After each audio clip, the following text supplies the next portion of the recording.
ಸ್ನೇಹಿತರೆ, ನಮ್ಮ ಜೊತೆಗೆ ಇವತ್ತು ಗಂಧದಗುಡಿ ಫೌಂಡೇಶನ್ ಇದರಿಂದ ಅಧ್ಯಕ್ಷ ಆದಂಥ ಆರ್ಯನ್ ಸರ್ ಅವರು ನಮ್ಮ ಜೊತೆ ಇದ್ದಾರೆ. ಈ ದೀಪಾವಳಿ ಹಬ್ಬದ ಬಗ್ಗೆ ಅವರ ಅನಿಸಿಕೆ ಮತ್ತು ಅಭಿಪ್ರಾಯಗಳು ಮತ್ತು ಹೆಂಗೆ ಆಚರಿಸಬೇಕು ಅನ್ನೋದನ್ನು ಸ್ವಲ್ಪ ಮಾಹಿತಿ ಕೊಡ್ತಾರೆ. ಅದ್ರ ಬಗ್ಗೆ ಮಾತಾಡ್ಸೋಣ ಅವರನ್ನ. ಸರ್ ನಮಸ್ತೆ. ನಮಸ್ತೆ ಸರ್. ಈಗ ಈ ದೀಪಾವಳಿ ಬೆಳಕಿನ ಹಬ್ಬನ ಯಾವ ರೀತಿ ಆಚರಿಸ್ಬೇಕು, ಯಾಕೆ ಆಚರಿಸ್ಬೇಕು ಅನ್ನೋದ್ರ ಬಗ್ಗೆ ತಮ್ಮ ಅಭಿಪ್ರಾಯ ಇದೆ? ಸರ್, ಈ ದೀಪಾವಳಿ ಹಬ್ಬ ಆಚರಿಸೋದು ಮೇನ್ ಬಂದು ಏನು ನಮ್ಮ ಹಿಂದೂ ಪುರಾಣದ ಪ್ರಕಾರ ನಮ್ಮ ಸೀತಾಮಾತೆಯನ್ನು ನಮ್ಮ ಲಾರ್ಡ್ ರಾಮ ರಾವಣನಿಂದ ಸಂಹಾರ ಮಾಡಿ ಅಯೋಧ್ಯೆಗೆ ರಿಟರ್ನ್ ಆಗ್ತಾರೆ. ಸೊ ಈ ಒಂದು ಸ್ಪೆಷಲ್ ಡೇನ ನಾವು ನರಕ ಚತುರ್ಥಿ ಅಥವಾ ದೀಪಾವಳಿ ಹಬ್ಬ ಅಂತ ಕರಿತೀವಿ. ಸೊ ನಮ್ಮ ಆ್ಯಕ್ಚುಲಿ ಹಿಂದೂ ಪುರಾಣ ನಮ್ಮ ಒಂದು ಹಬ್ಬ, ನಮ್ಮ ಧಾರ್ಮಿಕ ಆ್ಯಕ್ಚುಲಿ ನಾವು ಇಂಡಿಯನ್ಸ್ ಯಾವುದೇ ಒಂದು ಹಬ್ಬ ಸೆಲೆಬ್ರೇಟ್ ಮಾಡ್ಕೊಂಡ್ರು ಅದರಲ್ಲಿ ಹಿಂದೆ ಸೈಂಟಿಫಿಕ್ ರೀಸನ್ ಇದ್ದೇ ಇರುತ್ತೆ. ಸೊ ಅದಕ್ಕಾಗಿ ಹಿಂದೂಯಿಸಮ್ ಅಷ್ಟು ಸ್ಟ್ರಾಂಗ್ ಇದೆ. ನಾವು ಯಾಕೆ ಹಿಂದುತ್ವನ ಅಷ್ಟು ನಾವು ಗೌರವ ಪಡ್ತೀವಿ ಅಥವಾ ಅದನ್ನು ಅಷ್ಟು ನಾವು ಎತ್ತಿಡಿತೀವಿ ಅಂದರೆ ಪ್ರತಿಯೊಂದು ಹಬ್ಬದಲ್ಲೂ ಅದರದೇ ಆದಂಥ ಒಂದು ಸೈಂಟಿಫಿಕ್ ರೀಸನ್ ಇರುತ್ತೆ. ಅದನ್ನು ಕೂಡ ಈ ದೀಪಾವಳಿ ಹಬ್ಬದಲ್ಲಿ ನಾನು ಹೇಳಿದ್ನಲ್ಲ, ಒಂದು ಕತ್ತಲಿನ ಎಡೆಗೆ ಬೆಳಕಿನ ಕಡೆ, ಕತ್ತಲಿಂದ ಬೆಳಕಿಗೆ ಹೋಗುವಂಥ ಒಂದು ಹಬ್ಬ ಆಗಿರುತ್ತೆ.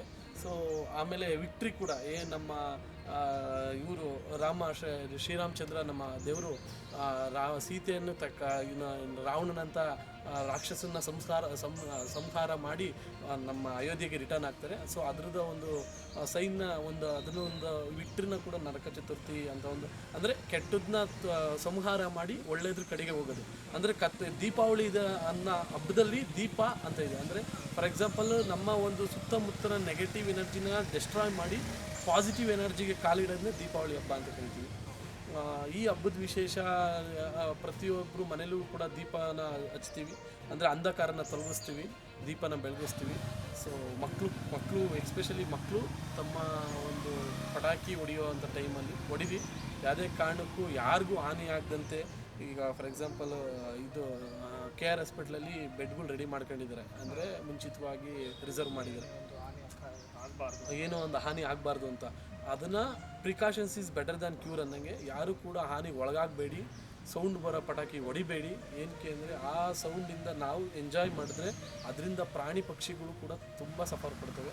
ನೀವು ನೋಡಿರ್ಬೋದು ಸರ್, ಗುಬ್ಬಿ ಈಗ ನಮ್ಮ ಕಣ್ಣಿಗೆ ಕಾಣಿಸ್ತಿಲ್ಲ ಅವು, ಏಕೆಂದರೆ ಮೊಬೈಲ್ ರೇಡಿಯೇಷನ್ಸಿಂದ ಇಂಥ ಪಟಾಕಿಗಳ ಸದ್ದಿಂದ ಅವು ನಾಶ ಆಗ್ತಿದೆ. ಸೊ ನಮ್ಮ ಮನುಕುಲ ನಾವು ಸಂತೋಷವಾಗಿರೋಕ್ಕೋಸ್ಕರ ನಾವು ಬೇರೆ ಪ್ರಾಣಿ ಅಥವಾ ಪಕ್ಷಿಗಳಿಗೆ ತೊಂದರೆ ಕೊಡೋದು ಬೇಡ. ಎಲ್ಲ ಕೂಡ ದೂರದಿಂದ ನಿಂತ್ಕೊಂಡು ಎಂಜಾಯ್ ಮಾಡೋಣ. ಅಂದರೆ ದೂರದಿಂದ ನಿಂತ್ಕೊಂಡು ಒಂದು ಚಿಕ್ಕ ಪುಟ್ಟ ಪಟಾಕಿ ಹೊಡೆಯುವ, ಒಂದು ಬೆಳಕು ಹಚ್ಚೋದು. ಅಂದರೆ ಪಟಾಕಿ ಹೊಡೆದೇ ಸೆಲೆಬ್ರೇಟ್ ಮಾಡಬೇಕು ಅಂತ ಏನಿಲ್ಲ ದೀಪಾವಳಿ ಹಬ್ಬನ.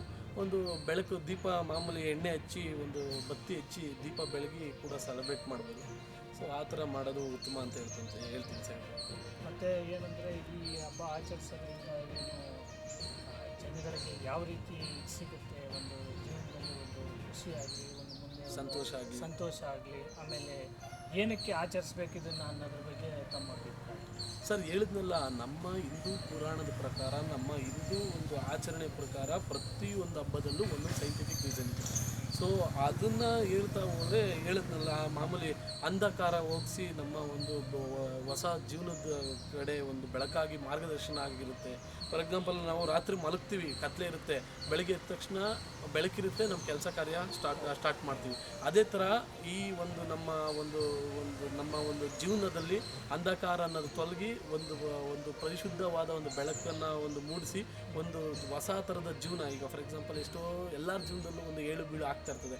ಎಲ್ಲ ಒಂದು ಏಳು ಬೀಳನ್ನ ನಮ್ಮ ಲೈಫಲ್ಲಿ ಮುಗಿದೋಯ್ತು, ನನ್ನ ಚಾಪ್ಟರ್ ಕ್ಲೋಸ್ ಅನ್ನೋರಿಗೆ ಇದೊಂದು ಬೆಳಕಿನ ಹಬ್ಬ. ನಾನಿದ್ದೀನಿ ಮನಸ್ಸಲ್ಲಿ ಕೂಡ, ಮನೆಯಲ್ಲೂ ಕೂಡ ಬೆಳಕು ಥರ ಚುಮ್ತೀವಿ ಅನ್ನೋದೊಂದು ಸಂದೇಶ ಕೊಡ್ತಾ, ಏನೇ ಆಗಲಿ ಈಗ ದೀಪ ಹಚ್ತೀವಿ ಸರ್. ದೀಪ ಬೆಳಕು, ಒಂದು ದೀಪ ಸುಮಾರು ದಿನದ್ದು ಬಾಳಿಗೆ ಬೆಳಕಾಗುತ್ತೆ ಅನ್ನಂಗೆ. ಒಂದು ಚಿಕ್ಕ ಒಂದು ಸ್ಪಾರ್ಕಿಂದ ಒಂದು ಬೆಂಕಿ ಎತ್ತುತ್ತೆ. ಹಂಗೇ ನಮ್ಮ ಮನಸ್ಸಲ್ಲಿ ಏನೇ ಕೂಡ ಅಂಧಕಾರ, ನಮ್ಮ ಮನಸ್ಸಲ್ಲಿ ಯಾವುದೇ ಕೂಡ ಒಂದು ಕೆಟ್ಟ ನೆಗೆಟಿವಿಟಿ ಅಥವಾ ಒಂದು ಕೆಟ್ಟ ಆಲೋಚನೆ ಇದ್ದರೆ ಅದನ್ನು ಬರ್ನ್ ಮಾಡಿ ಒಂದು ಹೊಸ ಬೆಳಕಿನ ಹಬ್ಬದ ಕಡೆ ಒಂದು ಹೊಸ ಒಂದು ಜೀವನದ ಶೈಲಿ ರೂಪಿಸ್ಕೊಳ್ಳೋಕ್ಕೆ ಈ ಒಂದು ಹಬ್ಬದ ಒಂದು ಈ ಮುಖಾಂತರ ಚೇಂಜ್ ಆಗ್ಬೋದು ಅಂತ. ಅಂದರೆ ಕತ್ಲೆಯಿಂದ ಬೆಳಕಿನ ಕಡೆ ಹೋಗ್ಬೋದು ಅನ್ನೋ ಒಂದು ಸಂದೇಶ. ಈ ಹಬ್ಬ ಇದರಲ್ಲಿ ನಮ್ಮ ಜಿಲ್ಲಾಡಳಿತ ಆಗಲಿ, ನಮ್ಮ ಪೊಲೀಸ್ ಇಲಾಖೆಯಲ್ಲಿ ಯಾವ ರೀತಿ ಕ್ರಮ ತಗೋಬೇಕು ಮತ್ತು ಯಾವ ರೀತಿ ಸ್ವಚ್ಛತಾ ಕ್ರಮಗಳನ್ನ ಮಾಡಬೇಕು ಅಂತ ನಿಮ್ಮ ಅಭಿಪ್ರಾಯ? ಸರ್, ಜಿಲ್ಲಾಡಳಿತ ಮಾಮೂಲಿ ಪ್ರತಿ ವರ್ಷವೂ ಎಲ್ಲಿ ಕೆ ಆರ್ ಹಾಸ್ಪಿಟ್ಲಲ್ಲಿ ಮೀಸಲು ರಿಸರ್ವ್ ಮಾಡಿದ್ದಾರೆ ಬೆಡ್ಸು. ಸೊ ಅದೊಂದು ಒಳ್ಳೆಯ ವಿಚಾರ. ಫಸ್ಟ್ ಆಫ್ ಆಲು ಈ ಶಬ್ದ ಮಾಡೋ ಒಂದು ಪಟಾಕಿನ ಬ್ಯಾನ್ ಮಾಡಬೇಕು, ಅದು ಮೇಯ್ನು. ಯಾಕೆಂದರೆ ಕೆಲವರೆಲ್ಲ ನಾವು ವರ್ಷಕ್ಕೆ ಒಂದೇ ಸತಿ ಹಬ್ಬ ಮಾಡೋದು, ನಾವು ಈ ಥರ ಜೋರಾಗಿರೋ ಪಟಾಕಿ ಹೊಡಿಬಾರ್ದು, ಆಟಮ್ ಬಾಂಬ್ ಹೊಡಿಬಾರ್ದು ಅಂತಾರೆ.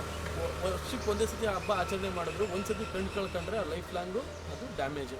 ಸೊ ಅದನ್ನು ಆಲೋಚನೆ ಮುಂದೆ ಒಂದು ತಲೆಯಲ್ಲಿ ಯೋಚನೆ ಮಾಡ್ತಾ ಒಂದು ನೆಕ್ಸ್ಟು ಸ್ಟೆಪ್ಪು ಅಂದರೆ ಆ ಥರ ಒಂದು ಮಾತಾಡೋಕ್ಕೆ ಒಂದು ರೀಸನ್ ಕೊಟ್ಟು, ಅಂದರೆ ಫಾರ್ ಎಕ್ಸಾಂಪಲ್ ಹೇಳ್ತಾರೆ, ಕೆಲವರೆಲ್ಲ ಹೇಳ್ತಾರೆ ನಾವು ಮಾಡಬೇಕು, ವರ್ಷಕ್ಕೊಂದು ಹಬ್ಬ ಬರೋದು, ನಾವು ವರ್ಷಕ್ಕೊಂದು ಸತಿ ನಾವು ಆಟಮ್ ಬಾಂಬ್ ಹೊಡಿಲಿಲ್ಲ ಹಂಗೆ, ವರ್ಷಕ್ಕೊಂದು ಸತಿ ನಾವು ದೊಡ್ಡ ದೊಡ್ಡ ಪಟಾಕಿ ಹೊಡಿಲಿಲ್ಲ ಅಂದ್ರೆ ಹೆಂಗೆ ಅಂತಾರಲ್ಲ. ಸೊ ವರ್ಷಕ್ಕೊಂದು ಸತಿ ಅವ್ರೇನು ಕಣ್ಣು ಅಥವಾ ಹಿಂಗೆ ಆಗಬಾರ್ದು, ಒಂದು ಸತಿ ಏನು ಕಣ್ಣು ಕೈಯೋ ಏನೋ ಬಾಡಿಲಿ ಯಾವುದೋ ಒಂದು ಸತಿ ಡ್ಯಾಮೇಜ್ ಆದರೆ ಅದು ಯಾವುದೇ ಕಾರಣಕ್ಕೂ ಮೊದಲಿನ ಥರ ಆಗಲ್ಲ, ಅದು ಡ್ಯಾಮೇಜ್ ಆಗುತ್ತೆ. ಸೊ ಆ ಕಾರಣಕ್ಕಾಗಿ ನಮ್ಮ ಜಿಲ್ಲಾಡಳಿತ ಫಸ್ಟ್ ಆಫ್ ಆಲ್ ಈ ಆಟಮ್ ಬಾಂಬು ಸೌಂಡು ಬರೋವಂಥ ಕ್ರ್ಯಾಕರ್ಸ್ ಏನು ಪಟಾಕಿಗಳಿದ್ದಾವೆ ಅದನ್ನು ಫಸ್ಟು ಬ್ಯಾನ್ ಮಾಡಬೇಕು ಅಂತ ಕೇಳ್ಕೊಂಡಿದ್ದೀನಿ ಸರ್.